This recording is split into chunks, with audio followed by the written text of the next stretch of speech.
बिस्मिल्लाहिर्रहमानिर्रहीम, अस्सलाम वालेकुम। मैं समी इब्राहिम और आप हमारा सोशल मीडिया देख रहे हैं।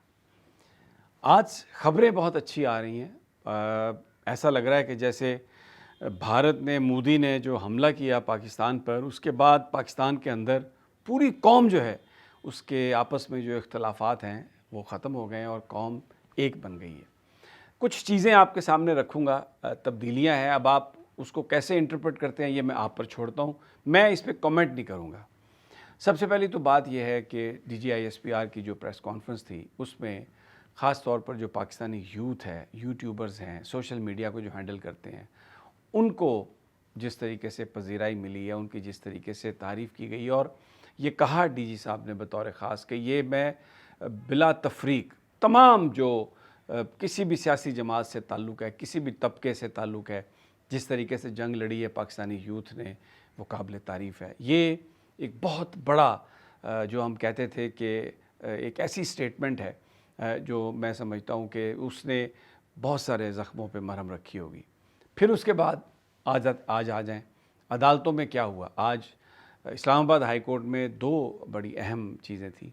एक तो जो PTI के रऊफ़ हसन साहब हैं, उनको बाहर जाने की इजाज़त अदालत ने और कहा कि वो चले जाएं, और दूसरी तरफ इमरान ख़ान की जो हमशीरा हैं अलीमा ख़ान साहबा, उनका भी जो नाम था वो किसी भी कंट्रोल लिस्ट से निकालने का ऑर्डर दिया जज साहब ने और कहा कि आप ट्रायल कोर्ट में जाके दे के दरख्वास्त ज़मानत की तो आप बाहर जा सकती हैं।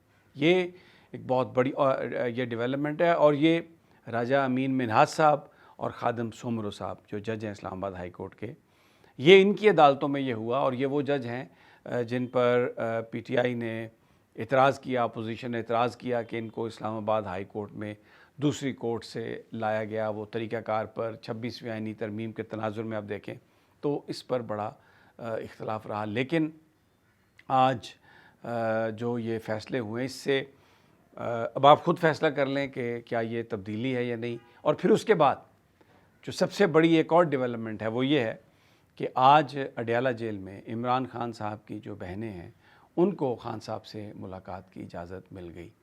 और जो वकला थे उनमें सलमान सफदर साहब, बैरिस्टर गौहर साहब और चौधरी ज़हीर, वो भी जेल के अंदर गए इमरान ख़ान साहब से मिलने के लिए। तो ये एक ऐसी डेवलपमेंट है जो मैंने कहा कि आपके सामने मैं रखूं। मुझे ऐसा लग रहा है कि ये तब्दीली की कुछ हवा चल पड़ी है। अब बाकी फ़ैसला आप ख़ुद कर लें कि क्या है। एक और जो ख़बर है वो ये है कि जो पब्लिक अकाउंट्स कमेटी है उसमें उसमें जो जुनैद अकबर ख़ान है, उन्होंने इस्तीफ़ा दे दिया है और वो पार्टी क़यादत के कहने पर इस्तीफ़ा दिया है। अब वो पार्टी के सूबाई सदर हैं KPK के, और वो फोकस करेंगे पार्टी पर और दूसरे जो उनके ज़िम्मे मामलात हैं उनको वो देखेंगे।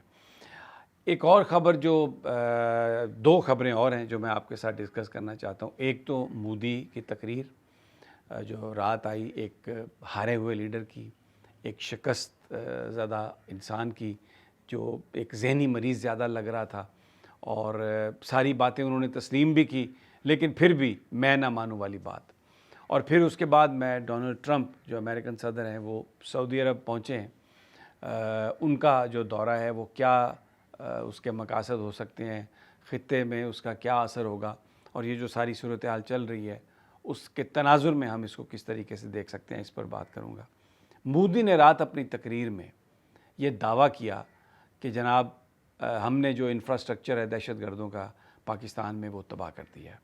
आपको भी पता है, मुझे भी पता है कि यहाँ पे ना कोई दहशतगर्द था, ना कोई इंफ्रास्ट्रक्चर था, और चंद जो मासूम बेगुनाह बच्चे और ख़वातीन थीं और कुछ लोग थे, उनको इन्होंने शहीद किया।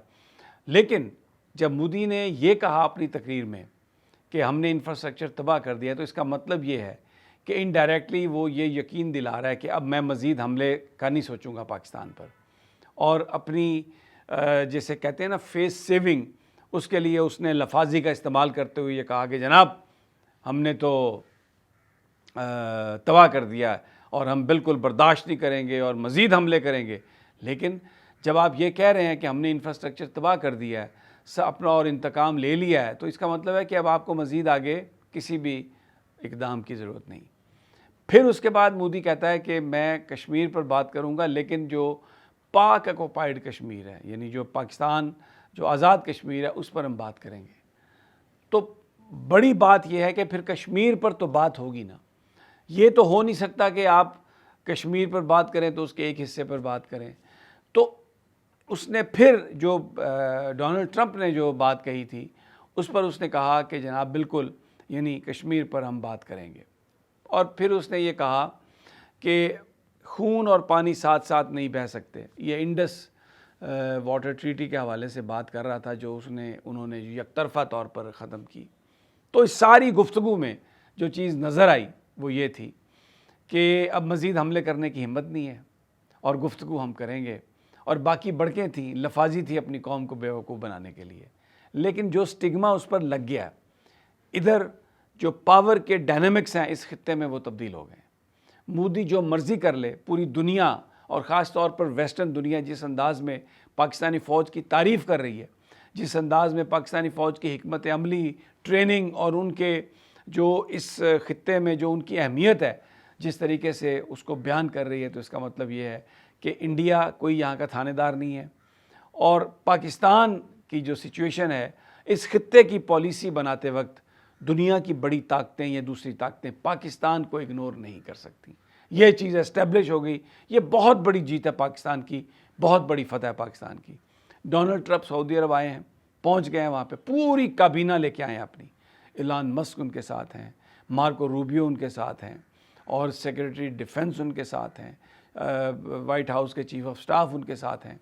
वो 2 दिन सऊदी अरब में, फिर उसके बाद कतर और यूएई में उन्होंने क़याम करना। यहाँ पर बड़ी जो इन्वेस्टमेंट है उस पर बात करेंगे सऊदी अरब में।